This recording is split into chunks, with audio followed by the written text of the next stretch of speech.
बिस्मिल्लाहिर्रहमानिर्रहीम। एक रोज सुल्तान महमूद गजनवी का बेटा मसूद खैमागाह से जरा हट कर अकेला ही टहल रहा था कि वहां मुलाजमीन में से एक मुलाजम मसूद के पास आया और बोला कि कल आप शिकार के लिए चले जाएं, वहां जंगल में आपको अबू मंसूर की बेटी समनताश मिलेगी। मसूद ने पूछा कि मुझे खैमागाह में कत्ल किया जाएगा या जंगल में? मुलाजम ने कहा, जनाब, आपका मुहाफिज दस्ता आपके साथ होगा, आपको कत्ल नहीं किया जाएगा। अभी जफर ने सुल्तान को बताया था कि समनताश अपने बाप के खिलाफ है। सुल्तान महमूद ने मसूद के साथ समनताश का जिक्र वैसे ही किया था कि एक शहजादी का अपने बाप के खिलाफ होना कोई मानी नहीं रखता था। अमारत की फौज पर एक शहजादी का हुक्म नहीं चल सकता था। मसूद ने समनताश को कोई अहमियत नहीं दी थी। अब एक मुलाजम ने कहा कि शहजादी उसे जंगल में मिलेगी तो उसने धोखा ना समझा। दूसरे दिन मसूद शिकार पर चला गया। मुशीरों को वो हैमागाह में ही छोड़ गया।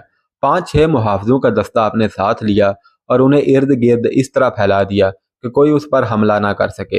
वो घोड़े पर सवार, हाथ में तीर कमान डाले हुए, इधर उधर देखते हुए जंगल में बढ़ता चला गया। जंगल घना होता गया, हरी हरी चट्टानें भी आ गईं।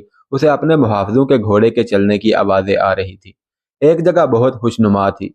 बड़े पत्तों वाली बेलें आपस में गत्तम गुत्ता होकर दरख्तों के साथ लिपटी हुई थी। मसूद को वहां एक जवान लड़की खड़ी नजर आई। उसके करीब एक घोड़ा खड़ा था। लड़की के कंधे पर एक कमान लटक रही थी। तरकश घोड़े की जीन के साथ बंधी हुई थी। लड़की का चेहरा जिस कदर दिलनशीन था, उसी कदर संजीदा भी था। वह चुपचाप खड़ी थी। उसका ये अंदाज बहुत पुरस्रार लग रहा था। मसूद ने उससे 15-20 कदम दूर अपना घोड़ा रोक लिया और इधर उधर देखने लगा। लड़की बोली, अगर आप मसूद बिन महमूद हैं तो चले आइए, आपके लिए यहाँ कोई खतरा नहीं है। मैं समनताश हूँ, अबू मंसूर की बेटी। मसूद घोड़े से उतर गया और उसके करीब चला गया। समनताश ने उसे घास पर बिठा लिया। मसूद ने कहा कि मुझे एक लड़की के बुलाने पर यहाँ नहीं आना चाहिए था, मगर मुझे पता चला कि आप गजनी के सुल्तान की हामी हैं तो चला आया। लड़की ने कहा कि गलत, मैं सुल्तान गजनी की हामी नहीं हूँ, बल्कि मैं सुल्तान दो जहां सल्लल्लाहु अलैहि वसल्लम की हामी हूँ और परस्तार हूँ। मैं उस रसूल अकरम सल्लल्लाहु अलैहि वसल्लम की गुलाम हूँ जो गजनी के सुल्तान का रसूल है। मैं इस असूल की हामी हूँ कि एक नबी सल्लल्लाहु अलैहि वसल्लम का कलमा पढ़ने वाले एक दूसरे का खून ना बहाएं। मसूद ने कहा कि अगर एक भाई तख्त ताज के लिए दूसरे भाई का खून बहाना चाहे तो उसके बारे में तुम्हारा क्या ख्याल है? समन ने कहा कि उसे जिंदा नहीं रहना चाहिए, क्योंकि उसके खिलाफ जहाद फर्ज हो जाता है। मसूद ने कहा कि उनमें एक तुम्हारा बाप है। मेरा यहाँ आने का मकसद सिर्फ ये है कि तुम्हारे बाप के खिलाफ जहाद फर्ज हो जाने की नौबत ना आए। क्या तुम अपने बाप को समझा नहीं सकती जिस बात की तुम कायल हो? समनताश ने कहा, नहीं, मैंने आपको यही बताने के लिए यहाँ बुलाया है कि मेरा बाप उन्हीं ईमान फरोशों में से है जिनके खिलाफ जहाद फर्ज हो जाता है। आप शायद हैरान हों कि एक बेटी अपने बाप के खिलाफ कैसे हो सकती है, लेकिन मैं जिस जज्बे के तहत अपने बाप के खिलाफ हूँ उसे समझने की कोशिश करें। मेरा कहने का मकसद ये है कि कबल इसके कि कादर और तोगा खान की मुश्तरका फौजें यहाँ पहुँचें और ये तीनों मिलकर आगे बढ़ें, आप उनसे पहले हमारे शहर को अपने मुहासरे में ले लें और उस पर कब्जा कर लें। इससे ये होगा कि खून खराबा कम होगा। हमारी फौज आपकी फौज के मुकाबले में बहुत कमज़ोर है। अगर तीनों फौजों का आपके साथ मुकाबला हुआ तो इतना खून बहेगा जितना पहले बह चुका है। मसूद ने कहा कि सुल्तान जो हिंदुस्तान पर बढ़ चढ़ कर हमले कर रहे हैं, वो ऐसा कभी नहीं करेंगे कि किसी मुसलमान अमारत या रियासत पर चढ़ दौड़े। हमारा मकसद कब्जा करना नहीं है, बल्कि आलम इस्लाम को कुफर के खिलाफ एक मजबूत अस्करी कुव्वत बनाना है। अगर हमें आपकी अमारत पर कब्जा करना होता तो सुल्तान मुझे दोस्ती का पैगाम देकर ना भेजते। समनताश ने कहा कि मेरे अब्बा दोस्ती नहीं करेंगे, उन्होंने आपको दोस्ती करने के लिए कहा है, मगर वह उन सालारों और मुशीरों के कब्जे में हैं जो कादर के फैलाए हुए दिलकश जाल में फंसे हुए हैं। वो कानों से बहरे हैं, वो वही बात सुन सकते हैं जो उनके कान में कही जाए। समनताश चुप हो गई। उसने आंखें सुकेड़ कर एक तरफ देखा, जैसे किसी शिकारी को घनी झाड़ियों में किसी शिकार की हरकत नजर आ रही हो। इसके साथ ही समन ने मसूद को बाजू से पकड़कर एक तरफ खींचा और दरख्त के पीछे कर दिया। वहां बेलें दीवारों की तरह दरख्तों पर चढ़ी हुई थी। समन ने मसूद से कहा कि यहाँ से हिलना नहीं और इधर उधर देखते रहना। थोड़ी देर बाद ही कमान से तीर के चलने की आवाज आई और उसके साथ ही एक इंसानी चीख सुनाई दी। مسعود ने मुंह से सीटी बजाई। उसके 3-4 मुहाफिज जो सीटी सुन सके तलवारें सौंत कर उसके पास आ गए। उसने सामने वाली सरसब्ज चट्टानों की तरफ देखा। वहां एक आदमी नजर आया जिसके कंधों में तीर उतरा हुआ था। समनताश ने वापस आकर मसूद से कहा कि मेरे साथ आओ। मसूद अपने मुहाफिजों के साथ उस चट्टान पर गया जहां उसने वो आदमी देखा था जिसके कंधे में तीर उतरा हुआ था। वो आदमी तकलीफ की वजह से बैठ कर कराह रहा था। समनताश ने खंजर निकालकर उसकी शाह रग पर रख कर कहा कि सब सच बता दो तो तुम्हें घोड़े पर बिठा कर ले जाऊंगी और तुम्हारा इलाज भी करूंगी। झूठ बोलोगे तो यहीं दरख्त के साथ बांध कर चली जाऊंगी। फिर सोचो वो मौत कितनी तकलीफदा होगी। जख्मी ने रहम तलब नजरों से समन की तरफ देखा, फिर मसूद की तरफ देखा और बोला कि सुल्तान महमूद के बेटे को कत्ल करने आया था। समनताश ने पूछा कि तुम्हें किसने बताया कि सुल्तान महमूद का बेटा यही है? जख्मी ने कहा कि मुझे दिखाया गया था। मेरे साथ एक और आदमी भी था मगर वो भाग गया है। समन ने पूछा कि यह किसका इंतजाम था? जख्मी ने कहा कि काशगर के खान कादर खान का। उसने आपके वालिद से भी बात कर ली थी। समनताश ने पूछा कि उन्होंने क्या कहा था? जख्मी बोला आपके वालिद ने बोला था कि मैंने अपने जवाब के इंतजार में सुल्तान के बेटे को कुछ दिन के लिए रोक लिया है। वो शिकार पर जरूर जाएगा। इस दौरान तुम अपना काम कर सकते हो। उनमें से एक दो ऐसे मुलाजिम हैं जो तुम्हें कबल अज वक्त इतला कर देंगे कि मसूद शिकार पर जा रहा है। समनताश ने मसूद के एक मुहाफिज से कहा कि इसे अपने घोड़े पर डाल लो और ले चलो, और मसूद से कहा कि मैंने भी आपको यही बात बताने के लिए यहाँ बुलाया था कि यहाँ इंतज़ार ना करें और अपनी हिफाजत का इंतज़ाम बड़ा सख्त रखें। यह इत्तफाक की बात है कि मैंने पौधों की ओट में इस आदमी को हिलता जुलता देख लिया था और उसकी कमान भी मुझे नजर आ गई थी जो उसने हाथ में पकड़ी हुई थी। मैंने उस पर बेलों की ओट में होकर तीर चलाया था। यहाँ शाही खानदान के अलावा कोई और शिकार पर नहीं आ सकता। मसूद ने कहा कि अब मुझे क्या करना चाहिए? समनताश ने कहा कि आप फौरन वापस चले जाएं। मुझे नजर आ रहा है कि हमारी मुलाकात अब मैदान जंग में होगी। मसूद ने कहा कि क्या तुम वहां मौजूद होगी? समन ने कहा शायद, और उसकी आंखों में आंसू आ गए। मसूद ने पूछा कि ये आंसू क्यों? समन ने जज्बाती लहजे में कहा क्योंकि मैं पागल हूँ। फिर जरा सी खामोशी के बाद उसने मसूद के दोनों हाथ अपने हाथों में लेते हुए झुंझलाते हुए कहा क्या मैं पागल हूँ मसूद? मेरा अतलीक पागल है क्या? फरेबकारों की बस्ती में हक की बात कहने वालों को पागल ही कहा जाता है। मेरी शादी एक ऐसे शहजादे के साथ होगी जो शराब पीता है और उसे एहसास ही नहीं कि कौम और मजहब की क्या क्या जिम्मेदारियां उस पर आयद होती हैं। समन के एक हाथ में कमान थी और दूसरे हाथ में खंजर। उसने दोनों हथियार आगे करते हुए कहा कि मेरी शादी इनसे हो चुकी है। ये मेरे सुहाग की दो निशानियां हैं, कमान और खंजर। औरत मर्द के लिए नुमाइश की चीज नहीं है। कमान और खंजर औरत का जेवर है। मसूद ने कहा कि तुम ऐसी बातें क्यों कर रही हो? जिसके हाथ में खंजर और कमान और कंधे के साथ तरकश लटक रहा हो उसकी आंखों में आंसू नहीं आया करते। मसूद ने कहा कि समन, क्या हमें यहीं खड़ा रहना चाहिए? समन ने कहा कि नहीं, आप चले जाएं। आप गजनी वापस चले जाएं। आपको आपके जासूस ने जो यहाँ नाबीना मौसीकार बनकर आया था बहुत कुछ बता दिया होगा। उसने आपके वालिद मोहतरम तक मेरा पैगाम भी पहुंचा दिया होगा।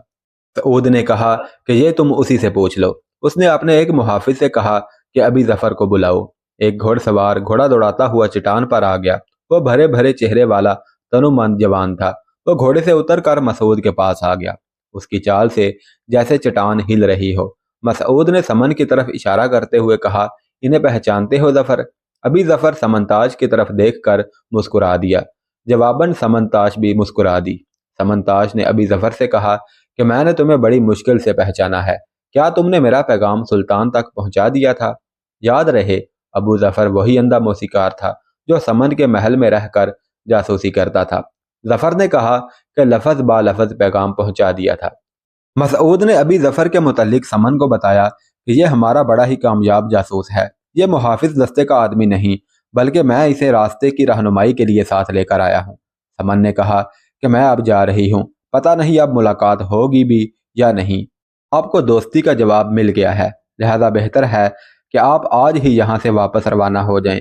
समनताज हिरन की तरह कूदती फलांगती चट्टान से नीचे उतर गई। मसूद उसे देखता रहा। समन घोड़े पर सवार हुई और घोड़े को एड़ी लगा दी और जंगल में गायब हो गई। जब तक उसके घोड़े के पाँव की आवाज़ मसूद को आती रही, वो वहीं खड़ा उधर देखता रहा जिधर समन गई थी। अभी जफर ने कहा कि आप समझ नहीं सकते कि यह लड़की इस्लामी इत्तेहाद के लिए किस कदर जज्बाती है। मैंने उसके साथ बहुत वक्त गुजारा है। इसे जितना मैं जानता हूँ कोई भी नहीं जानता। मैं कह सकता हूँ कि यह लड़की सुल्तनत गजनी के लिए बहुत बड़ी कुर्बानी देगी। मसूद की जहनी कैफियत बदल गई थी। उसने अपने मुहाफिजों से कहा कि मेरे साथ चलो, और वो चट्टान से उतरकर घोड़े पर सवार हो गया। उसके तमाम मुहाफिज उसके पास आ गए तो उसने शहर का रुख किया। उसने घोड़े को एड़ी लगा दी। जख्मी को जिस घोड़े पर ले जाया जा रहा था वो अभी शहर में दाखिल हुआ ही था। समन का घोड़ा उससे आगे निकल गया था। जख्मी का खून बह रहा था। मसूद ने हुक्म दिया कि जख्मी को महल में ले चलो। अबू मंसूर अरसलान खान अपने दरबार में बैठा हुआ था। मसूद बिन महमूद बगैर इत्तला दिए दरबार में दाखिल हो गया। मसूद के मुहाफिज ने कंधे पर एक जख्मी उठा रखा था। दरबार में पहुंचकर मसूद के इशारे पर जख्मी को फर्श पर लिटा दिया गया। मंसूर ने पूछा, ये क्या है मसूद बिन महमूद? मसूद ने कहा कि ये आपका वो पैगाम है जो आपने मेरी दोस्ती के पैगाम के बदले दिया है। मैं आपका शुक्रिया अदा करने आया हूँ कि आपने मुझे ज्यादा दिन इंतजार नहीं करवाया। मंसूर गुस्से से उठ खड़ा हुआ और बोला, यह क्या बदतमीजी है? क्या सुल्तान महमूद गजनवी ने अपनी औलाद को दरबार के आदाब नहीं सिखाए? मसूद ने दरबार में खड़े एक सालार से कहा कि अपने आका के कान में कह दो कि नहीं, क्योंकि कुफार और ईमान फरोशों ने मेरे बाप को इतनी मोहलत ही नहीं दी कि वो दरबार लगाता और अपनी औलाद को दरबार के आदाब सिखाता। इसे बता दो कि हम तीरों की बौछार में पल कर जवान हुए हैं। अबू मंसूर ने अपने सालार की तरफ सवालिया निगाहों से देखा तो सालार ने मसूद के तमाम अल्फाज मंसूर के कान में दोहरा दिए। अबू मंसूर ने मसूद को हशमगीन निगाहों से देखा और बोला कि ये कल का लड़का हमें हिंदुस्तान से लाए हुए हाथियों की ताकत से डराना चाहता है। हिंदुस्तान के हीरे जवाहरात ने इस लड़के का दिमाग खराब कर दिया है। मसूद ने कहा कि अपने आका के कान में कहो कि ताकत हाथियों की नहीं ईमान की होती है। हम अपने तमाम हाथी आपको दे देते हैं मगर फिर भी आप हमें शिकस्त नहीं दे सकेंगे। अपने मेहमान को चोरी छुपे कत्ल करवाने वाले मैदान जंग में बड़ी जल्दी पीठ दिखा जाते हैं। जब अबू मंसूर के कान में मसूद के अल्फाज पहुंचे तो वो बेसुध होकर बैठ गया और बुड़बुड़ाने लगा। मसूद दरबार से बाहर निकल गया। अबू मंसूर के दरबार से निकलकर सीधा अपनी खैमागाह में पहुंचा और वापसी का हुक्म दे दिया। सामान समेटा गया और मसूद का काफिला वापसी के लिए रवाना हो गया। ये काफिला मंजिले मारता हुआ गजनी पहुंचा। गजनी पहुंचकर मसूद ने अपने बाप सुल्तान महमूद को अपनी और अबू मंसूर की मुलाकात की तफसीलात बताई और ये भी बताया कि मुझ पर कातलाना हमला भी करवाया गया और ये भी बताया कि वो किस तरह जिंदा बच गया। सुल्तान ने अपने बेटे की बात सुनकर कहा कि हुकूमत का नशा ही ऐसा है कि अकल पर काला स्याह पर्दा पड़ जाता है। मैंने दोस्ती का पैगाम भेजकर अपना फर्ज अदा कर दिया है। अब मेरे ज़मीर पर कोई बोझ नहीं होगा। अलबत्ता मेरे दिल पर एक बोझ आन पड़ा है। कनौज का राजा राज्यपाल भाग गया था। उसने अपना खजाना पहले ही गायब कर दिया था। मुझे खजाने की ज़रूरत नहीं थी बल्कि मुझे कनौज की ज़रूरत थी। वो मुझे मिल गया था। अब हिंदुस्तान से इत्तला आई है कि राज्यपाल कनौज में हमारे मुकर्रर करदा हाकिम को पैगाम भेज रहा है कि उसकी जान बख्शी की जाए, तो वो गजनी का बाजगुजार बनकर रहेगा। अगर लाहौर का राजा भीमपाल नडर दूसरे शिकस्त होरदा महाराजों को साथ मिलाकर राज्यपाल को खौफजदा कर रहा है और हमारे खिलाफ फौजें इकट्ठी कर रहा है, मुझे फौरन वहां चले जाना चाहिए। मगर मुझे काशगर और बुहारा के सांपू का सार भी कुचलना है और मैं ये जरूरी समझता हूँ। तुम कहते हो कि अबू मंसूर की बेटी ने कहा है कि हम उसके बाप पर हमला कर दें। हम अपनी इस बेटी की ख्वाहिश जरूर पूरी करेंगे और हमारे लिए ये जंगी इकदाम इसलिए भी ज़रूरी हो गया है कि ये लोग ईसाइयों के ज़ेरे असर हैं। मुझे उन लोगों से कोई ख़तरा नहीं है। अगर उन्होंने खरासान पर हमला कर दिया तो वो मुंह की खाएंगे, लेकिन ख़तरा ये है कि ईसाई उन लोगों के यहाँ अपने अड्डे बना लेंगे। हमारी जंग इस्लाम की मुखालिफ कुव्वतों के साथ है। मेरा ख्याल है कि अबू मंसूर और कादर खान खरासान पर हमले का मंसूबा तो बना सकते हैं मगर हमला करने की जुर्रत नहीं कर सकते। ताहम हमें फिर भी तैयार रहना चाहिए। सुल्तान महमूद का यह ख्याल गलत निकला क्योंकि तकरीबन 2 माह बाद ही सुल्तान को इत्तला मिली कि काशगर, बुहारा और बिलासागून की फौजें बलह की जानब बढ़ रही हैं। बिलासागून अबू मंसूर अरसलान खान का दारुल हुकूमत था। सुल्तान ने पहले उन तीनों के इत्तेहाद को कोई अहमियत ना दी थी। जब उनकी पेशकदमी की इत्तला सुल्तान को दी गई तो सुल्तान परेशान हो गया। کاشگر بہارا اور بلاسکون ہراسان سے بہت دور پہاڑی علاقوں میں واقع تھے، ایک دوسرے سے دور بھی تھے۔ ان کے لیے ہراسان تک کی مسافت بھی خاصی دشوار تھی اور راستے میں ایک بڑا دریا بھی تھا۔ سلطان محمود نے اپنے مشیروں اور سالاروں سے کہا کہ اس سے یہ ظاہر ہوتا ہے کہ تینوں فوجیں کافی عرصہ سے تیاری کر رہی تھی، کیونکہ اتنی دشوار پیش قدمی تیاری کے بغیر نہیں کی جا سکتی۔ سلطان نے شاید اس پہلو پر توجہ ہی نہ دی تھی کہ قادر خان راستے میں پہاڑی قبائل کو مال غنیمت کا لالچ دے کر اور اسلام کے خلاف نفرت پھیلا کر اپنے ساتھ ملاتا چلا آ رہا ہے۔ یہ قبائل وحشی جنگجو اور خون خوار تھے، ان کا اپنا ہی بنایا ہوا کوئی مذہب تھا۔ سلطان نے کہا کہ مجھے معلوم ہے، اسی لیے میں نے فیصلہ کیا ہے کہ میں انہیں بلخ سے کچھ دور میدانی علاقے میں لا کر لڑواؤں گا۔ وہ جنگجو اس لیے ہیں کہ وہ آپس میں لڑتے رہتے ہیں اور وہ صرف پہاڑوں میں ہی لڑ سکتے ہیں۔ ان کے گھوڑے بھی سنگلاہ پہاڑیوں میں بھاگنے دوڑنے کے عادی ہیں۔ غزنی سے بلخ تک کا فاصلہ خاصا زیادہ تھا۔ سلطان نے ابی ظفر کی اطلاع پر خراسان کی فوج کو پہلے ہی بلخ سے کچھ دور تیار رہنے کا حکم بھیج دیا تھا۔ وہاں ہاتھیوں کی تعداد تھوڑی تھی۔ سلطان نے غزنی سے 300 ہاتھی اس حکم کے ساتھ خراسان بھیج دیے کہ یہ بہت تیزی کے ساتھ جائیں۔ صرف 2 مورخوں نے اس جنگ کا ذکر کیا ہے، ان میں ایک عتبی ہے اور دوسرا ابن الاسیر۔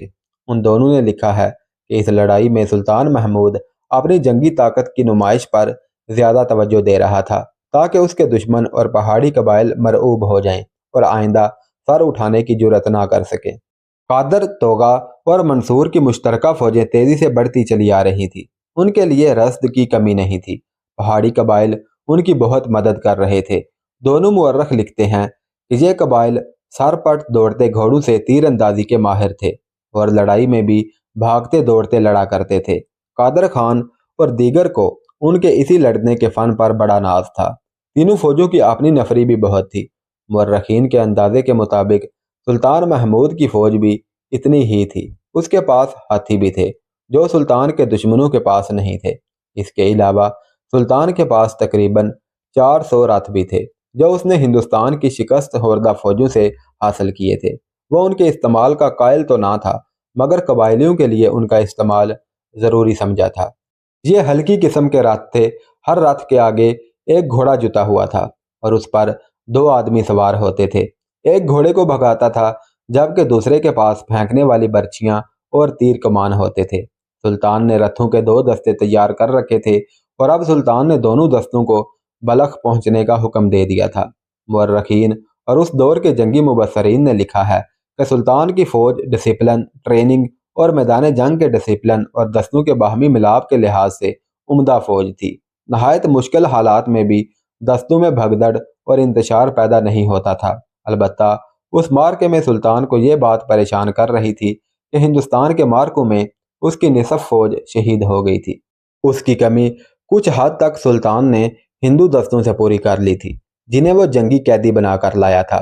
ان ہندوؤں کو سلطان نے اپنی فوج کی بجائے زیادہ بہتر مراعات دے رکھی تھی۔ ان میں اکثر نے اسلام قبول کر لیا تھا۔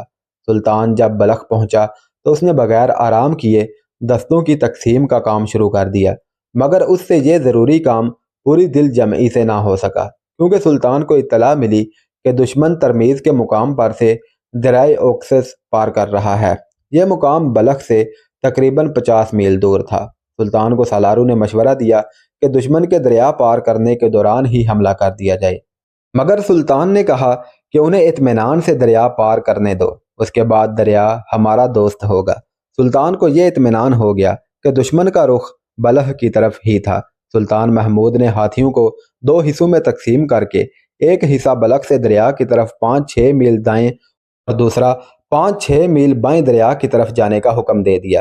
ان کے ساتھ 100 رتھ اور ایک دستہ پیادوں کا بھی بھیج دیا اور انہیں اپنے حکم کے انتظار کا کہا اور ساتھ یہ بھی کہا کہ وہ دشمن کو نظر نہ آئیں۔